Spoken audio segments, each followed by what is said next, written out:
leadership development. He's been deeply interested in psychodynamics. We were just talking about his current engagement and the psychodynamics of leadership, and he graduated with a PhD from Amsterdam Virgin in 2013. And he passed out from Loyola in 1975. I'm equally thrilled to have Dr. Anthony Jeevanraj, who is the Deputy Division Chief, Biomedical Research and Environmental Sciences Division at NASA, based out of Houston. He passed Loyola in 1979, where he did his MS in chemistry, after which he went on to do his PhD and postdoctoral at the University of Notre Dame in Indiana in physical chemistry, which he completed in 1995. He actually received the Excellence in Science Award, the NASA Space Act Award, NASA Outstanding Technical Award, and NASA Exceptional Service Medal. And some of his interesting contributions include, and I'll need to read this a bit slowly, photochemistry of aromatic carboxylic acids and phenols, photo and electrochemistry of carotenoids, sensor technology in bioengineering and biotechnology, and reactivity in lunar materials. Thank you both for joining us this morning, and thank you, Dr. Anthony, for making yourself available in the evening. I know it's a little late in the evening, your time. So let's kick this off. Let me start off by asking both of you about leadership styles, and the context is, the current environment that we are in. Now that, the virtual workspace has arrived and we're working from home, and that is pretty much accepted.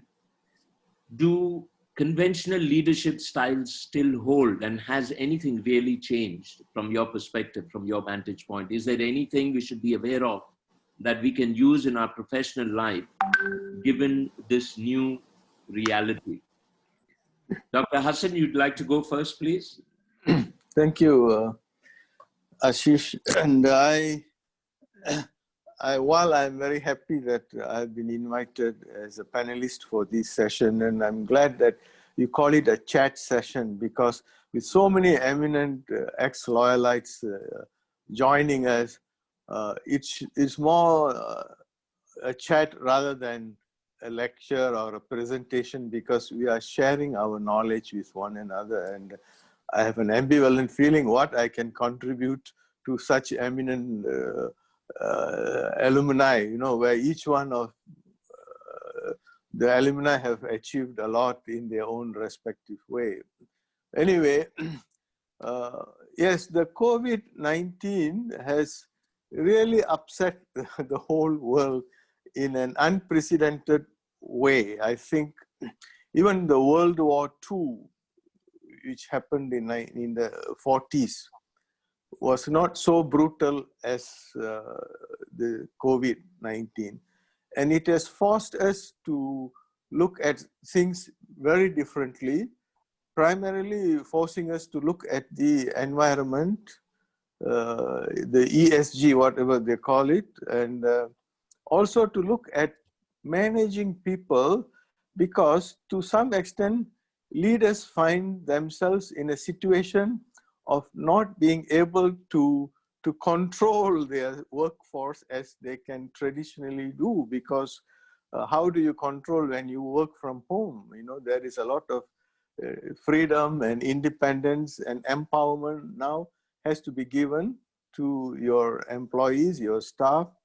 And what was theoretically argued as the best practices as empowerment, trust in your workforce, your people, now leaders have to practice that, because if I ask my subordinate to do something from home, I have to empower him and I have to trust him that he will do what I have requested him to do. I cannot force him to do the manner in which I could enforce it in a normal working environment where we meet every day. So number one, trust has taken a greater importance in the circumstances. Number two, empowerment has become also an important element.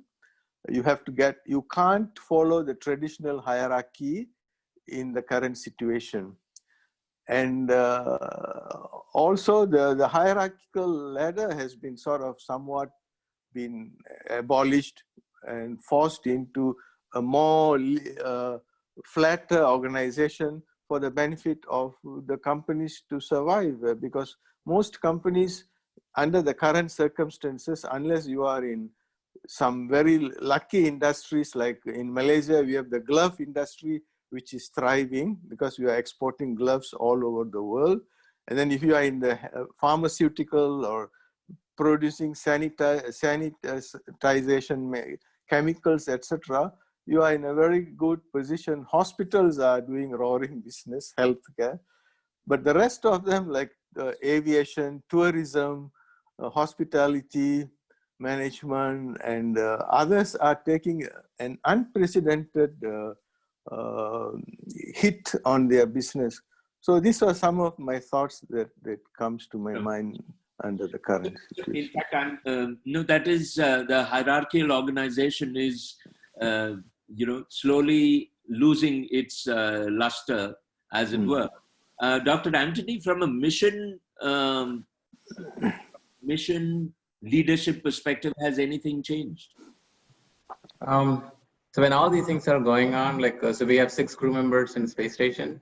So we brought 3 of them back, and one to Russia, another couple of them, they went and came back in a SpaceX space, right? So all of them are international efforts. So it's a 24/7 mission control job too. So there is a lot of dynamics that's going on there to take care of the crew. So they're all like what we call immune compromised. So when they come back, how we take care of them, the whole protocol changed. So we should be flexible. And as Dr. Vasiran said, like the trust is an important factor. So when they came back, we didn't allow them to go home right away. So we changed all the protocols to make sure like their immune level is got better before we let them go. So these are all new things we have to adapt. Then all the travel that we need to do, okay, and so all of them is a challenge, but it is it's doable, okay, in an international scenario, it is doable, as that's what we figured it out basically. So in terms of the stress level is quite high because the family whole situation is changed. Children staying at home and studying, and all other complications also we need to take into consideration. So in terms of oversight or supervision point of view, we were very liberal, okay, and we talked personal things more often than what we should have done earlier. So all the accommodation needed for this, we were able to do that. Then the elderly parents, how they can take how they have to take care of them. So we gave lots and lots of room for that thing also. So we had a lot of flexibility in making it happen. So it is not a rigid scenario. So. No, so I think the important change that I would like to kind of go a little more deeper into is, from a management perspective, there's always been either you had these hierarchical organizations, command and control kind of organizations, then you had matrix organizations, and then you now got these collaborative teams. So do you see that there is a push now because of certain realities towards more matrix and collaborative kind of organizations? And are the younger people going to find themselves more and more in roles where the hierarchies have become very flat and all you're doing is task oriented, and there aren't clear hierarchies defined in organizations? Do you see that actually happening in the years to come, so that collaborative teams is the way things happen rather than hierarchical? Dr. Harshit? Yes, I think collaborative leadership and management has been, of course, advocated in the literature of leadership also over the years. And we have, under the current circumstances, we have a need to look at things not only collaboratively, but also morally and responsibly and systematically. These three things are very important. To have the moral compass correct. And we must understand interrelationships and know how to work with others while focusing on the superordinate goals aimed at the long term. So interrelationship and collaboration is definitely important in the leadership arena. And leaders also should be reflective of what they are doing. And their reflective capability, especially under the current circumstances, when many of us were forced to stay at home, the natural tendency that comes to us is reflection. Okay, how to get my organization moving? What are the challenges that are facing my company today? How could I face this in the future? And then the strong sense of self-worth is also important, and resilience to stand to the pressure that comes with the current situation. We leaders are always merchants of hope. If the leaders give up hope, then the entire society will crumble. So we need to also, while the challenges are there and you may be facing the challenges outwardly, inwardly to your employees and to your workforce, you need to keep them motivated and strong, not by telling lies that nothing is wrong, but give them a realistic picture, but at the same time, inject the hope that we will be able to survive this situation, give them an element of hope for the future. I think this is some of the things that I thought will be applicable. I was going to say that the recent presidential debate wasn't much of an inspiration to all of us in that sense. Dr. Anthony, I'm keen to get your NASA perspective on team building and leadership. There was the traditional way of team building and leadership at NASA. What I'm trying to understand is what was that, and has anything really changed in the current circumstances from a team building and leadership for successful missions? Our agency is inherently a matrixed organization. So when you look at the disciplines, we have from flight surgeons to biomedical engineers to all rocket engineering people. Okay, all of them are in the system. And these hardware were built across the globe, and they were not even integrated in Earth before we assembled them in space also. So the system engineering is one of the components, like in Apollo days, they kind of mastered it reasonably. So in that, for that system engineering to be like a functional and to be efficient, trust is an important factor again, and also like a trust in each other's like discipline expertise. Okay. That is in one of the important components to it. And Dr. Vasigaran was saying like you should be like a transparent. Okay, if there is something wrong, okay, you have like you have a freedom to say yes, this is not correct. Okay, so this is no go for a mission. Okay, still things went wrong. Okay, in spite of all this like a built-in scenario, because complacency is like another parameter. Like so when you run like 130 missions, spatial missions, and you have that complacency factor also. So then when you have a disaster and you focus only on the disaster, okay, what happened, what is the root cause? It's more than that, okay, because there are many other parameters associated with that, so that has to be paid attention to. So in any disaster for that matter, it's more than the root cause basically. So that we are learning along the way. So So the matrix organization is then like a very efficient way of doing things. But right now, like we are responsible for the human system in all these missions, right? So system biology, okay. Maybe 10 years ago, we never heard of system biology. So all these subsystems has to be operated in a human system as an integrated system.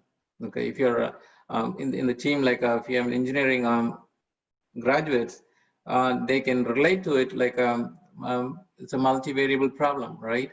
So if one subsystem fails, your human system is able to adapt in an entirely like it is a many-dimensional kind of a readjustment. It happens. Okay, so system biology brings that into focus. So that's how like we operate so far, and so far it is a very successful ride. It is sometimes it is difficult, okay, when you face the real situation. So does NASA do a lot of scenario planning and contingency planning as a part and parcel of every mission? Is that yes, that's correct. Yeah. So that Just to give you an example, yeah, go ahead. Yeah, go ahead. So for every mission, like I saw, there may be cluster of risks associated with them. So we group them into the risks and how to mitigate them. So some of them, like we have a double or triple redundancy along with that too. Okay, so for critical systems, we'll have at least a double redundancy in the system. So that's part of the inherent part of it, basically. Quality control is a big factor in this. But the entire team is highly motivated and highly focused. So that helps us in this whole scenario.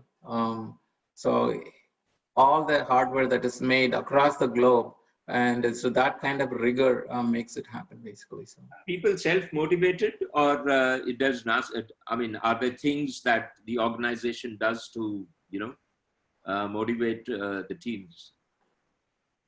They're inherently motivated. For us, like a financial reward is not, because that is they don't join the agency not for the financial reasons.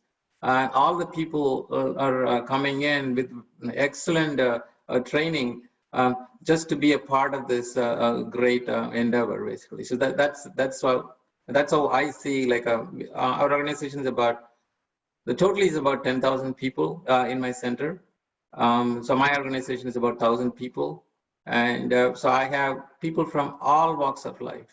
And so when you ask them, especially in this pandemic situation, so it is quite obvious. Okay, so they don't work for the sake of remuneration. Yeah. So moving on, Dr. Hassan, I was keen to understand about your coaching experience, because that's something you've talked about. What would be your advice to young Loyolites who are just stepping into their corporate career, or who are in mid-level, managers? What are some of the kind of challenges that some of the people you coach come to you for, and what are some of the issues that you believe you try to resolve for them, in your coaching experience? Yes, actually, most of us traditionally have been focusing organizations. In organizations, the least attention is paid to the people.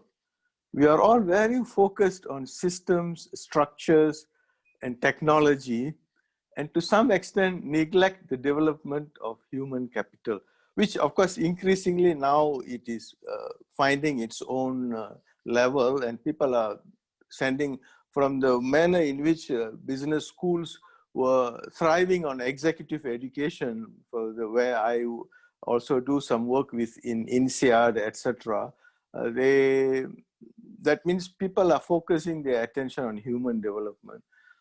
People have been neglected, and now we begin to realize it is people that we should be caring for. My professors used to say engineers and others are like left-brainers, and we should sort of tilt them towards the right brain to have a bit more emotion and empathy. For the younger people, sometimes we are not, like how we can't choose our parents, we may not be able to choose our bosses. Because if you happen to be working in an organization, your boss happens to be a narcissistic person with whom you find difficulty in working, then you are caught in a dilemma. So all your dreams of motivation and doing a good job for an organization could be completely derailed if you have a wrong boss. So the first thing that you should get is make sure if you had a wrong boss, then try to move away. 75% of the people leave an organization not because of the company, but because they are not able to work with their bosses. And 85% of the workforce around the globe, research has shown that they are working in a very disengaged situation where they could not fulfill or contribute to their maximum because they are frustrated. So this needs to be done. So the leadership is the one who should make a convenient environment for the workforce. So the middle managers will have to learn to adapt to what kind of boss they have. And if you have a good boss, you are very lucky. I have been fortunate in that from the very beginning of my career in merchant banking, and then when I moved on, I had excellent bosses. My CEO in the merchant bank was excellent. So that's where we pick up the good qualities of leadership. And sometimes we also, there is a saying, you have butter in your hand and you look for ghee outside. Sometimes we have to look internally. In 1970s, when I was doing my BCom in Loyola, I had a classmate who came all the way from Jamshedpur, whose father was working in Tisco. And he used to tell me, Tata takes care of them so well, provide them with accommodation, educational support, the family thing, everything. He says, we have a very happy organization. He was full of praise for Tatas as an organization. And this was before the days of even leadership literature began to appear in the scene, and even before Harvard taught on leadership, etc. All these leadership things came only in the late 80s or mid 80s. So this guy was talking about Tata as an excellent company that took care of holistically the whole thing. So we could have used our own knowledge in the internal, what was available in India, and then also the literature in India, which is so rich, which we have not used it effectively to propagate the leadership based on our values and culture system. Yeah. To some extent, even Chinese have done that better than us. The Dalai Lama concepts, the Confucianism. You see a lot of literature in business schools talking about this, but very hardly you get literature from India about we have such great literature, but it has not been properly propagated to the teaching community. So the young people can learn a lot internally from how the Indian values and the culture could be used for our leadership development. Sure. But, what I was thinking of while you were talking about the disengagement that people face, very honestly, I was talking to a couple of young people who've just joined the workforce, and they have never been to an office, people who passed out and just joined the workforce. They've been working from home. They've never met a manager. Their laptop got delivered at home, and they're expected to be motivated and to be performing. So on the one hand, all these management and leadership oriented tenets are conversations which to these people sound quite alien, because they are expected to sit on the table in their room and perform, and there is no one at the other end. All the communication happens through email or through a virtual form. So I think when we all talk about leadership, we are talking about a certain era. And these kids who are getting into the workforce today haven't even met their managers. haven't even understood what the strategy of the company is, and everything just becomes task oriented. You are told that this is the job you have to do, and you're expected to, perform. So I think from a coaching perspective, those are some of the kind of issues which a lot of the younger generation is faced with. And I think the biggest challenge they are going to have is the lack of face-to-face human communication. So when they actually come up to talk to a manager or to talk to a peer, they will feel uncomfortable because they would have spent the last 3 months sitting in a room and doing their job. It's pretty similar to, software development people who are geeks, who are sitting in a room and developing software all the time, who feel very uncomfortable talking to people. Now, my feeling is that a lot of more of the workforce is going to be faced, a younger workforce is going to be faced with those kind of problems because they are not meeting people, they're not interacting with people, they're not having emotional connection with people.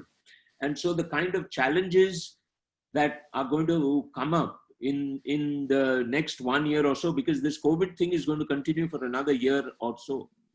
I think those challenges are going to be more intense as we go forward for the younger generation. How would you see these challenges? And I'll put this to Dr. Anthony. If I could also interject before Dr. Anthony comes in, you are absolutely right about that. In the coaching practice, one of the most common complaints we get from my coaches was that they don't have enough time to communicate with their bosses. Communication was a major hindrance to most of them. They said, my boss doesn't have time.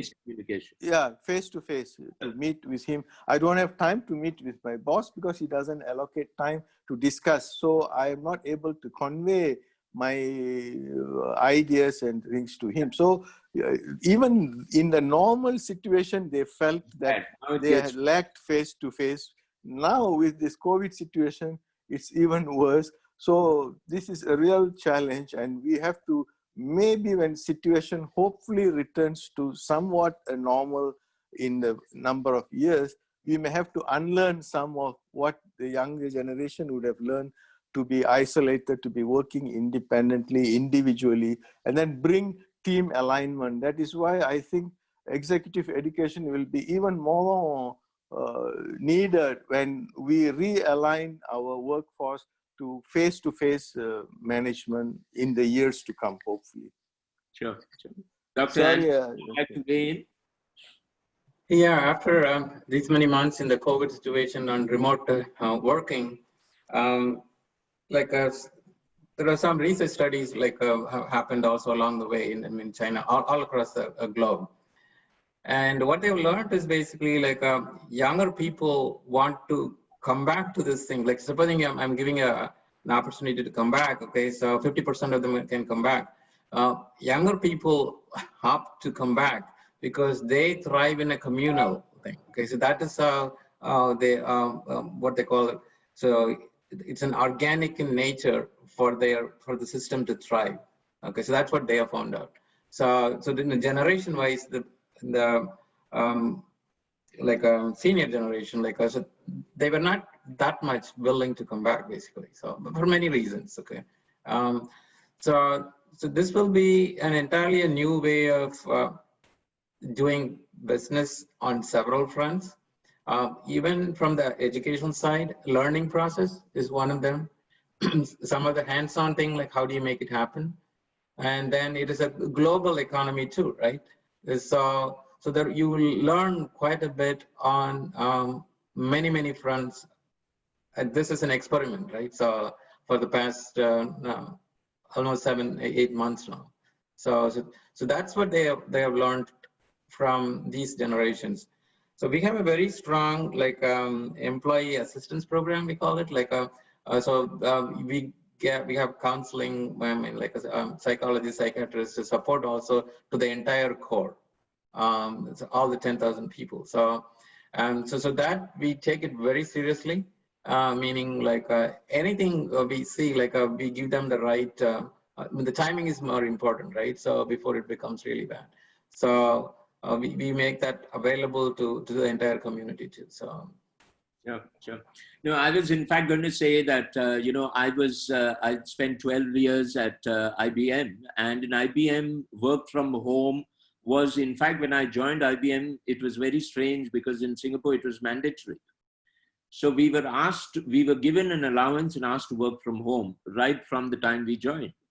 And now what I'm finding, so for me, this was not a very unique experience because it was, technology companies have been practicing this for quite some time.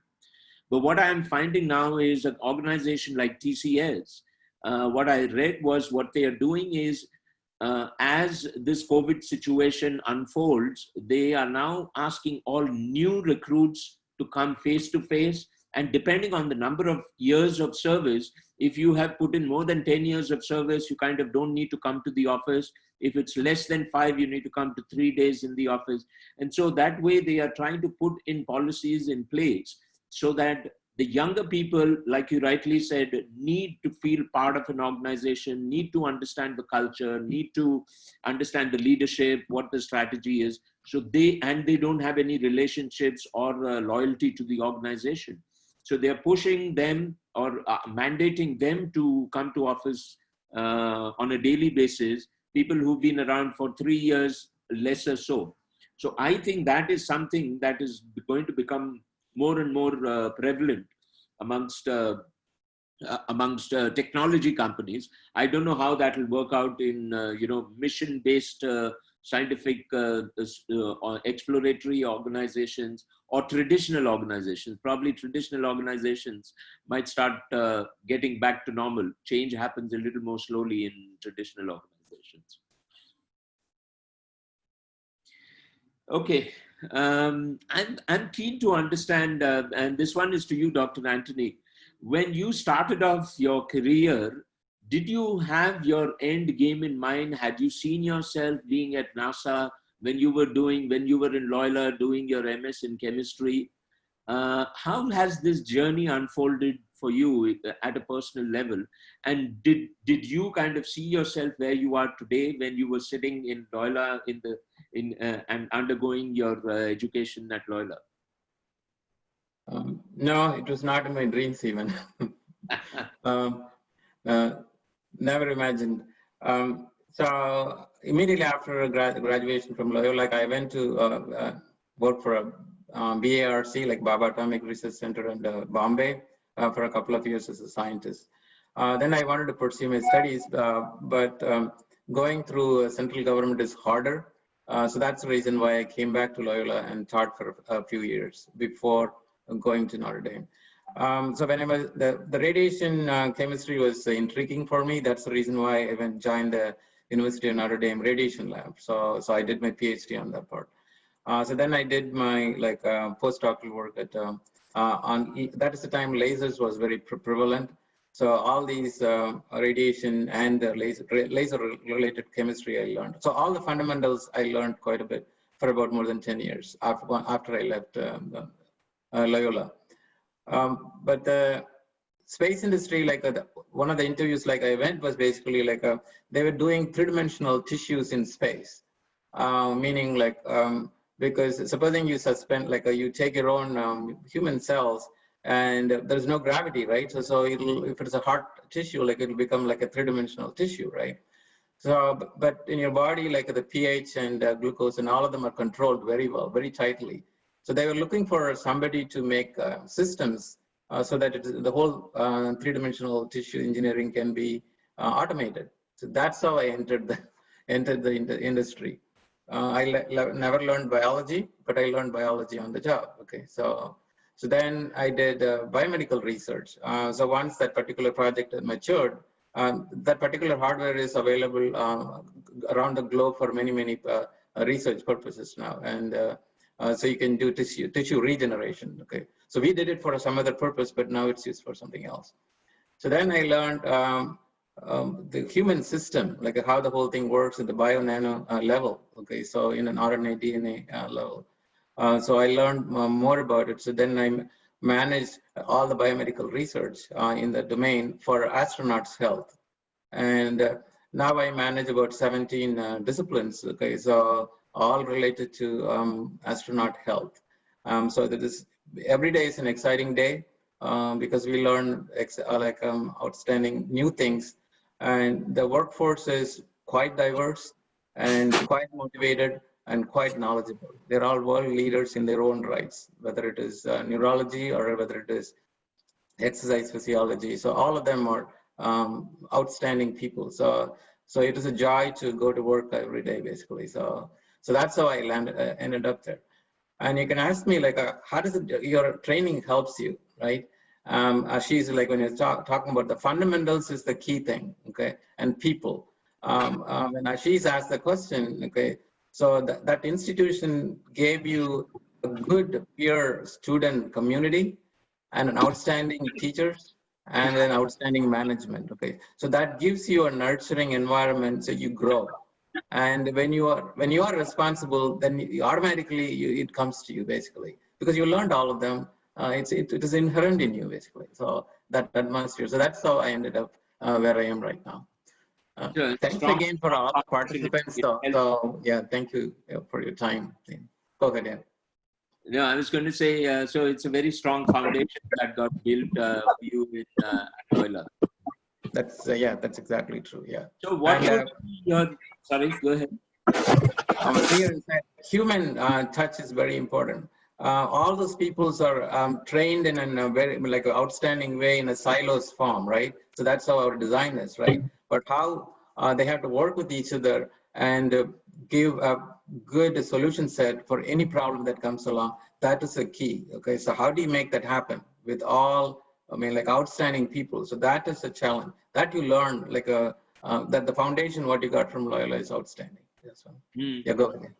So I was going to ask you, for students who are in the STEM discipline today in Loyola, and with all the technological changes, AI, and changes that are happening in space travel, etc. Would you suggest that people have a clearer vision of what they want to become in the STEM space, or would you, given that developments are happening so fast, that you would say that they are nimble and they just take the changes as they come and figure out, rather than have a very clear objective of of where they want their career to be, 10, 15 years from now? Whatever we learn, it gets outdated when you step out. So because the progress is outstanding, but the fundamentals is the one that the key thing, like you have to be very strong in, basically. So whether it's physics or chemistry or biology, okay, it is doesn't matter, any discipline for that matter. Computer science is, I mean, like right now, you may be like they learn along the way, right? It changes quite. So for those changes, we should be prepared for it. Okay, and Dr. Hassan, he was saying about like you should be a life learner. Okay, so that's what you're saying. Like, so that is across, like every day you learn quite new things along the way. So that is how it is going to be in the future too. So don't be afraid of changes. Because every like a new change, you take it as an opportunity, because that is how you grow. Otherwise, you will not. Yeah. So that's what I have learned, basically. So biology, like when I was studying, like there was no system biology. Okay, so there was no omics in your system. Basically, there was no personalized medicine.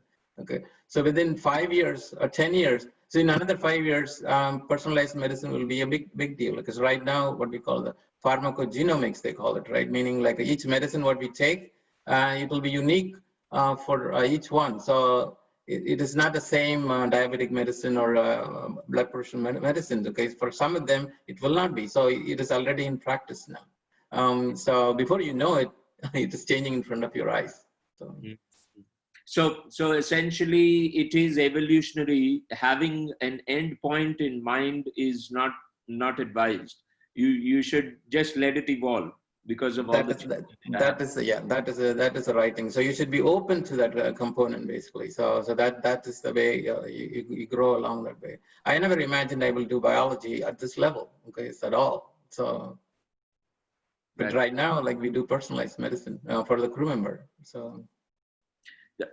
So over to you, Dr. Hassan. I'd like you to weigh in and give us, did you know that you would be doing coaching? Was that your objective?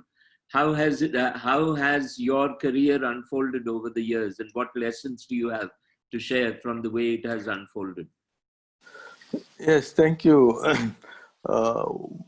I came with the idea of doing accounting in Loyola, and to that extent, I was successful. Then I went to the UK subsequently to do my MBA. After that, while doing my MBA, I had a dream that I want to work in the merchant banking, investment banking field. And I came back to Malaysia. That's exactly where I ended. So in a way, my dreams have been fulfilled unconsciously. You have a dream and then you work towards it. You find that unconsciously that will fall, things will fall in place. But that is in the 70s, 80s. Today, the world has changed so much that it is a bit difficult. You can still dream, but not so specifically as merchant banking or investment banking, because the banking itself has transformed. Today, I will not recommend any younger generation to go into banking because the banking is going to be disrupted sooner or later. And therefore, the disruption has become so pronounced in these days.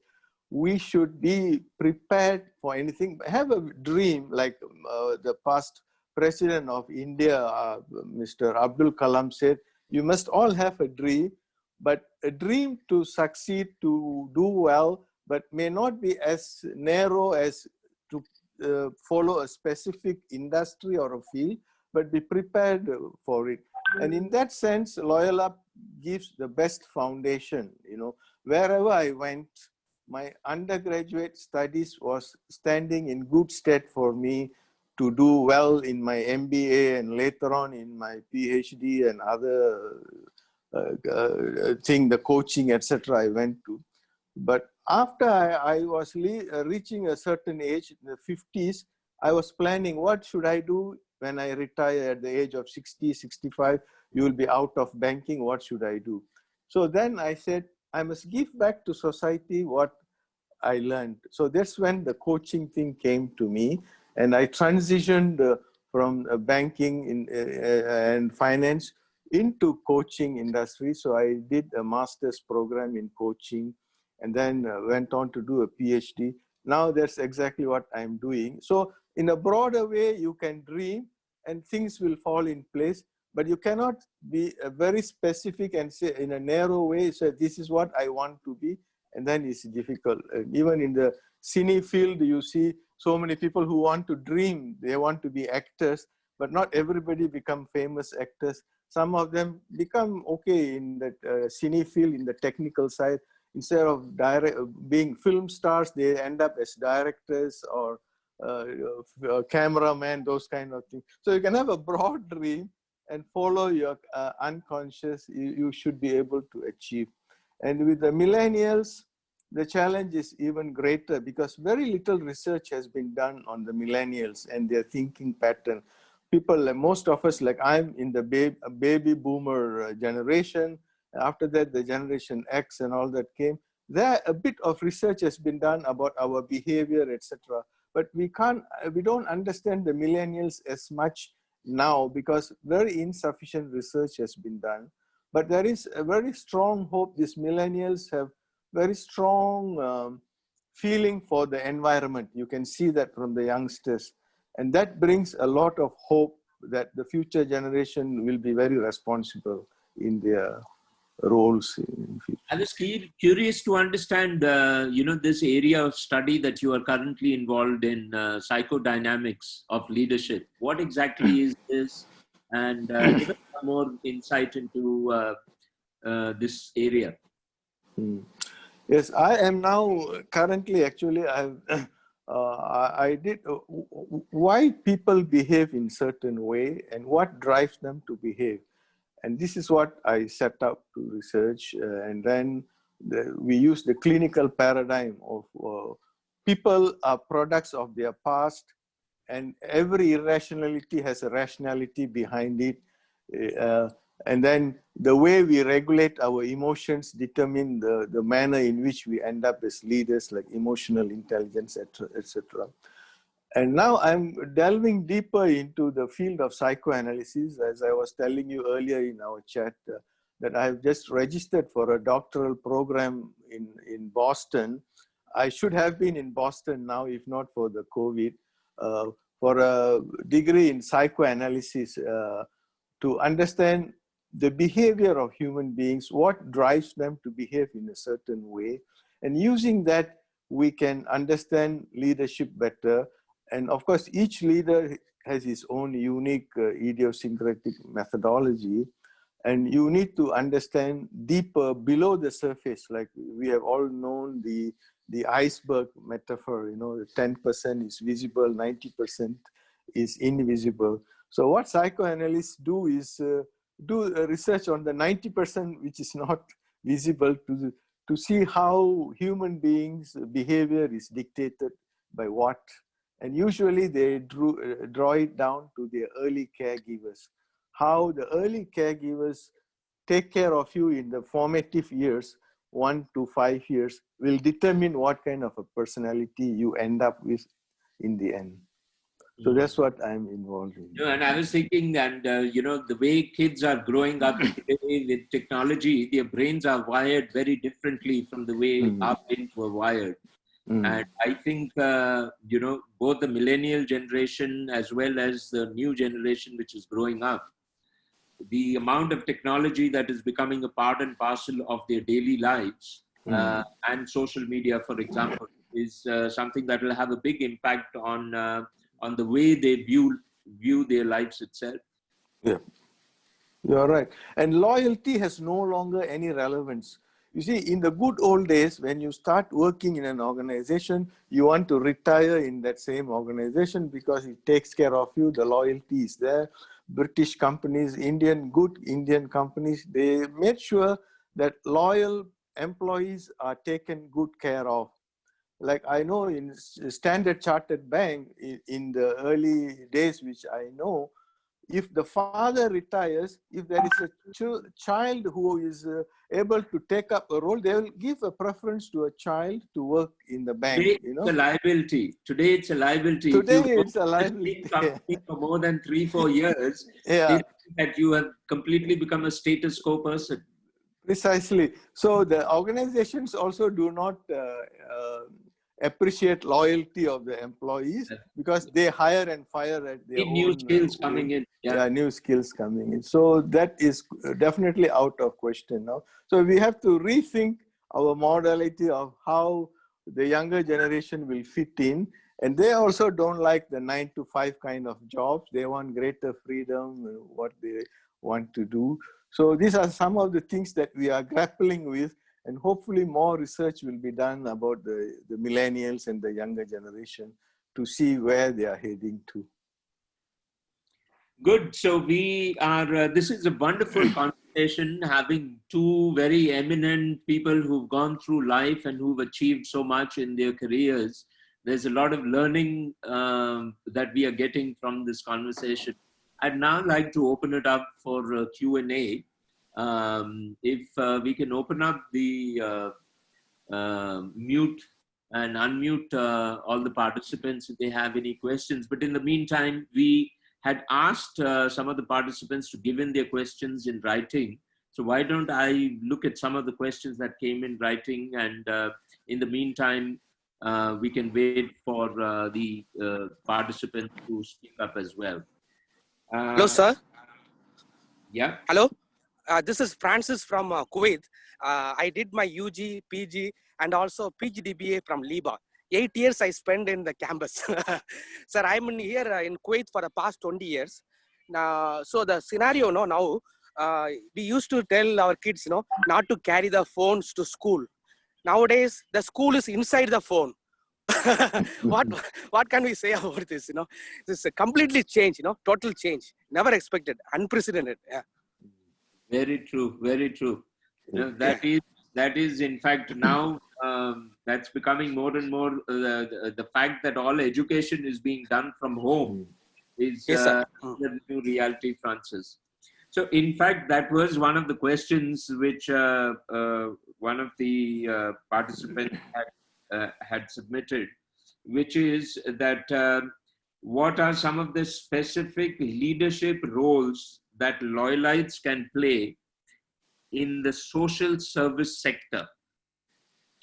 Dr. Hassan, you were talking on along those lines earlier. Maybe you can elaborate on, you were talking about coaching as a space, but do you have any other insight on this, on some specific leadership roles in the social service? I think as most of us in this alumni setup are all people who have achieved certain level of success, both in India as well as across the globe, we do have a duty to sort of give back to the younger Loyalites coming out of the college to help them in whatever way we can. And I think this has been done very well in some of the communities in the US and other places. Of course, in Malaysia, I would love to play a role in promoting this, but each country has its own peculiar work permit immigration laws. Even in Singapore, which was such a free country for movement of talent, after the last general election, they have now tightening up the recruitment of international expatriates into Singapore somewhat because of the COVID situation, as well as the political situation of disgruntlement among the Singapore citizens, that overseas people are being given too much of freedom. And the same thing happened in other parts of the world. And this is what I call the large group identity. When things are going well, when everybody is economically prosperous, all of us are very generous. Our real characteristic comes in when the challenges of economic downturn comes. And when the downturn comes, the US finds itself in a position and says, America first, because I need to protect my citizens first, which is not a bad thing, but that was not how America was formulated, because that was the country where they attracted talent across the globe and they thrived on that. But now that strategy has been completely changed under the new leadership. And some locals, they love that because they want their jobs back, which has been completely exported out to some other countries.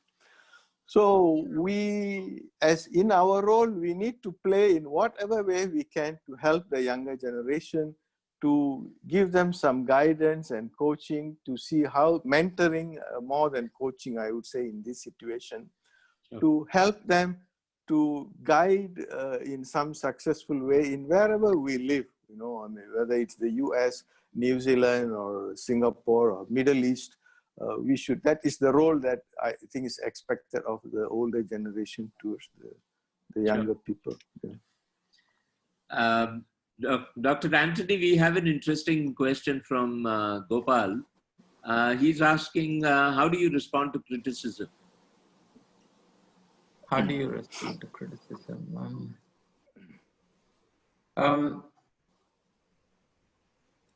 It's very important to listen carefully, because that's what we have learned in all our failures. Because if you don't listen, that will lead to failure at some point. So for us, when the failure happens, the whole world knows. Okay, so taking criticism is like an attribute you need to, when you grow up, it should be a part of yourself, basically. Always, like in an employer scenario, if somebody gives a criticism, it means they pay attention to you. If always when they say you're good, it means they're not paying attention to you at all. Okay, So criticism is a very important factor when we grow up, whether it is in home or in employment. Okay, somebody is criticizing you for something, good or bad, doesn't matter. Okay, so that is an important component. So that's what we have learned actually. Unfortunately, criticism is not taken in the right approach by most leaders, because they think criticism is something, the leaders feel that they are above criticism. And when you tell the truth, they get upset, because most people are feeding them with what they want to hear. And when they are in the top, they are alone and they are hearing only what things they want to hear, like the emperor's clothes, you know, and nobody tells the truth. So it's a very brave leader who accepts criticisms and acts on it. And unfortunately, 90% of our leaders are adverse to criticism. They want to hear only good things about themselves. So in our system, what we have done also, there is a dissenting opinion channel. So for anything, like any mission to go or no go, if there is a dissenting opinion, and it will be recorded also. And we honor that. It has an entirely different channel, it goes all the way up, basically. So. Dr. Anthony, I wonder if you have seen this video clip by Abdul Kalam, an interview with him in Wharton Business School. If you have not seen, I would recommend all our alumni to watch that video clip. If you go to YouTube and Google Abdul Kalam in Wharton Business School, there is an interview with him where he talks about failure, how one of the missions where he was the leader failed, and how they manage failure and success. That is a very good leadership video clip, which I play in my lectures on leadership. I would recommend those who have not watched, go and watch this. It's about 20 minutes. It's an excellent video on leadership, failure and managing failure and success. Yeah. Wonderful, wonderful. No, I will be watching, definitely. We are at the top of the hour. Are both of you okay for us to go on for another 5-10 minutes? Yeah, I'm good. fine. Yeah. So I want to open it up for anyone who wants to ask a question before I step in. There are some questions which are coming in the chat as well. But is there anyone who wants to ask a question by unmuting themselves? Mr. Kaneja, can you hear me? Yes, please go ahead. Yeah, my name is Rajiv. I'm a recent joinee to the alumni here in Singapore, thanks to Georgie Anthony. So I really enjoyed this discussion, and also congrats on the facilitation that you have been doing. I have more a comment than a question, and if there are any responses to that, that'll be great from the panelists. One of the things which was mentioned was the fact that flattening of the structures in an organization is happening now more because of the fact that we are entering into a work from home situation and the changes which has happened. Now, we've been hearing about this for probably last 20 years, you know, flattening the organization, the matrix organization, etc. But it had all its good and bad. But do you believe, any of the panelists, do you believe that this is getting accelerated now due to the COVID and the working from home situation?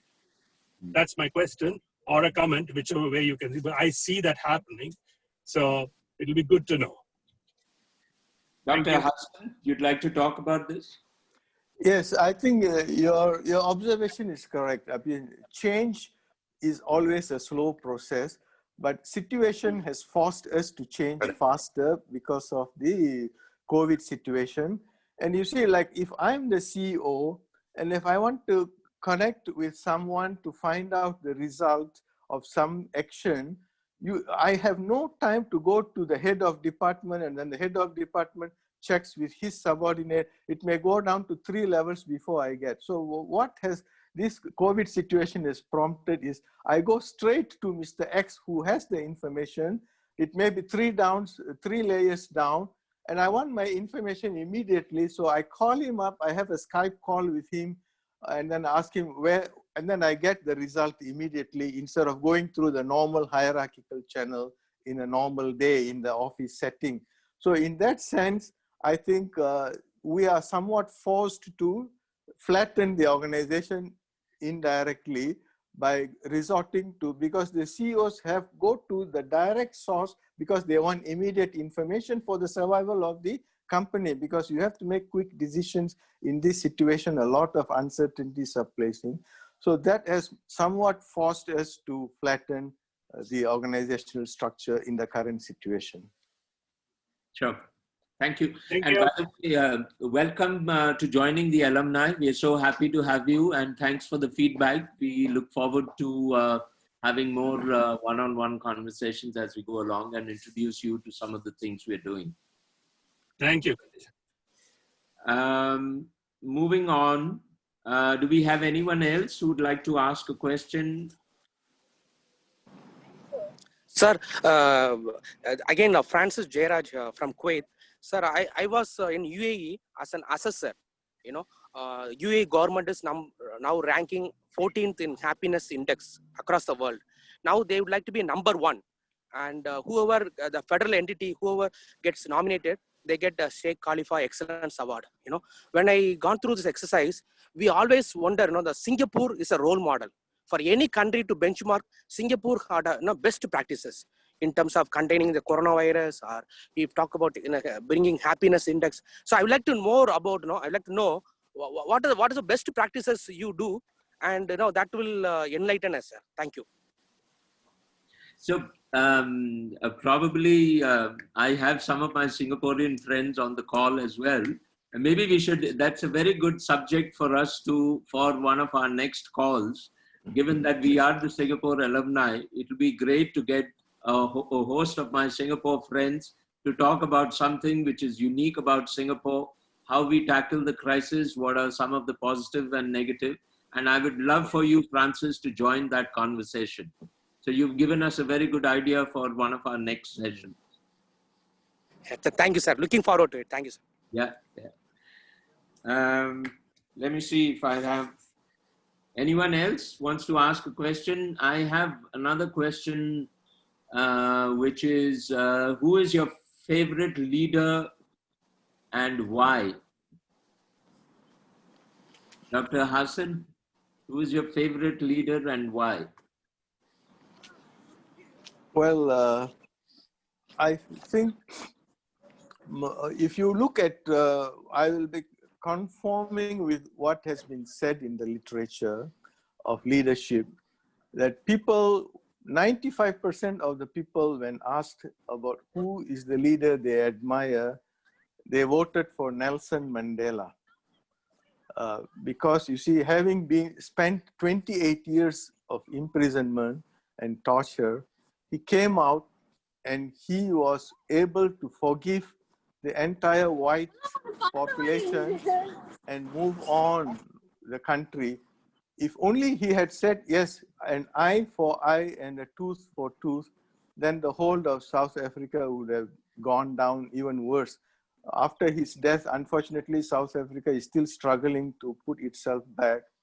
But Gandhi, Nelson Mandela, these are the leadership which I admire in the current situation, having gone through all the development. And Gandhi was one who did not want overdevelopment in any area. And sometimes I feel that the world has developed too much and too quickly for its own good, and we have destroyed the environment. And now we say we want to go back to basics. Therefore, it is better for us to have the leadership qualities and the courage to say, let's go slow a bit. I mean, growing at 10, 15% or 8% per annum and destroying the environment is far more harmful to the future generations than going slow and developing in a more environmental friendly manner. So I will look to Gandhi and Nelson Mandela as leaders that I admire. Dr. Anthony? How about you? I want to be very generic. So I like the servant leadership. Okay, so that's what my broader thing is. So to me, like teachers, couple of teachers in my pathway, so they were excellent servant leaders. They're outstanding individuals, but they were servant leaders to the community. So the impact was quite significant. And I don't have any particular name I want to say. I think, yeah. Sure.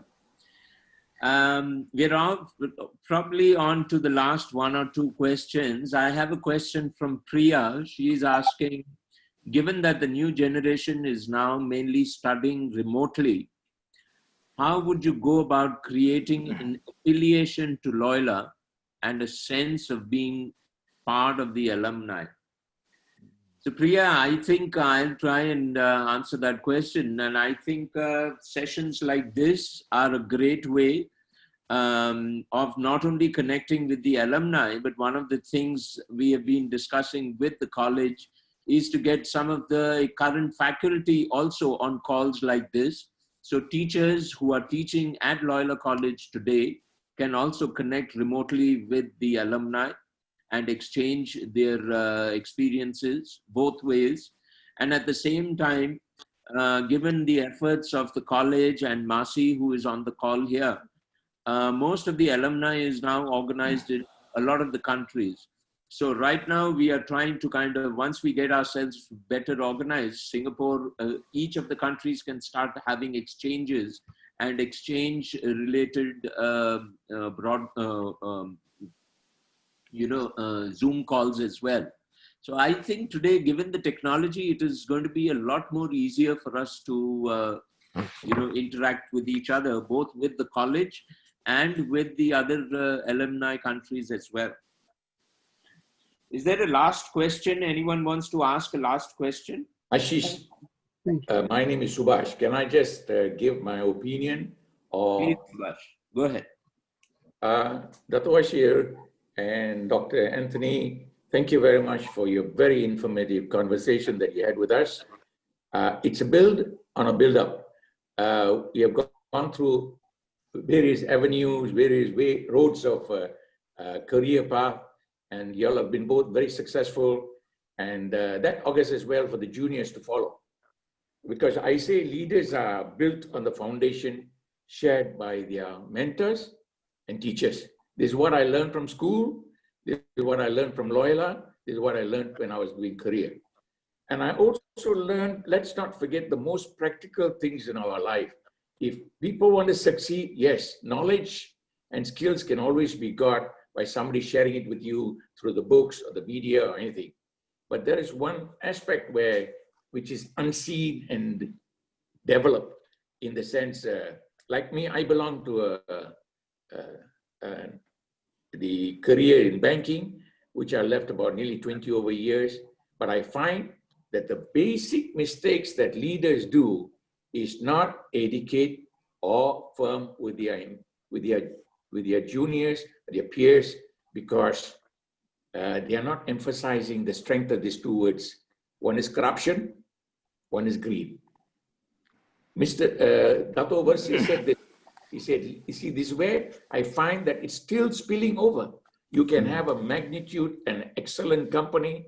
There you get 2 or 3 guys coming in there with this idea puffed up that, it's easy to make money with all the ideas.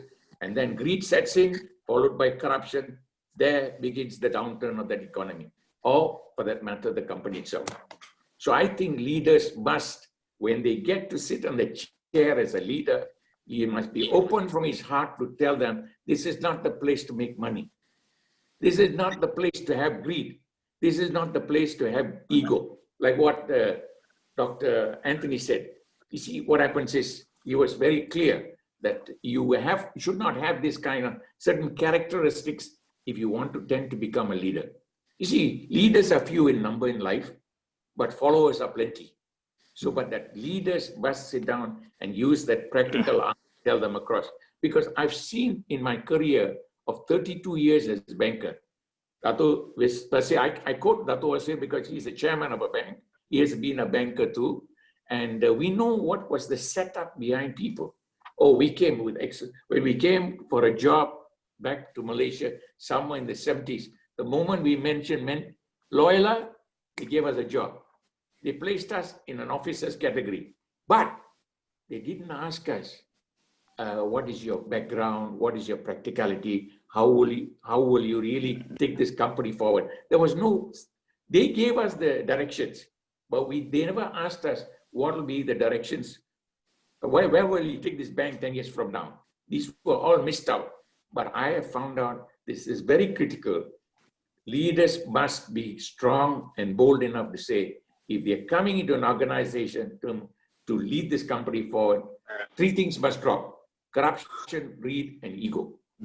I think we'll become excellent leaders because we'll be able to say sorry, we'll be able to say thank you, these are basics. Basic, and I tell you, I believe that these basics are still paying dividend. If you really want to dissect a company which has done well, these are things, I believe that these are the things still cooking in their pot and still being served out, you know? Yeah. Thank you very much.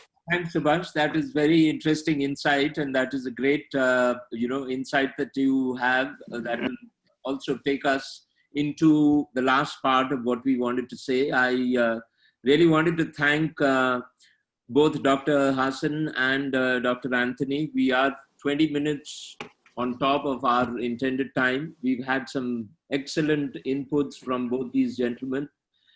We may be inviting them further on our subsequent talks. And we also have some good ideas on what some of the next talks need to be. We would love for each one of you to kind of share with some of your Loyolites so that at the next talk we can have a larger participation. If each one of us can call out to some of our own alumni friends and talk to them. And I would love to have your feedback. We will put it up on the WhatsApp page. We would love to make this into a once a month and identify our, accomplished alumni as well as alumni who have a point of view and would like to talk about things and make this a more interactive session. So with that, I'd like to once again thank Dr. Hassan and Dr. Anthony and to the managing committee of the Loyola alumni here in Singapore who've helped us put this together, especially Gopal and Mohan. Thank you guys and have a great weekend and good night, Dr. Anthony. Yeah, thank you. Thanks again. Ashish, you did a great job as a perfect conductor of the orchestra. Otherwise, there would have been a confusion. You did a great job. Yeah. Thank you very much for that compliment. Look forward to everyone joining us next month. Thanks, Morgan. Yeah. Thank you. Bye-bye. Bye. Thank you, team.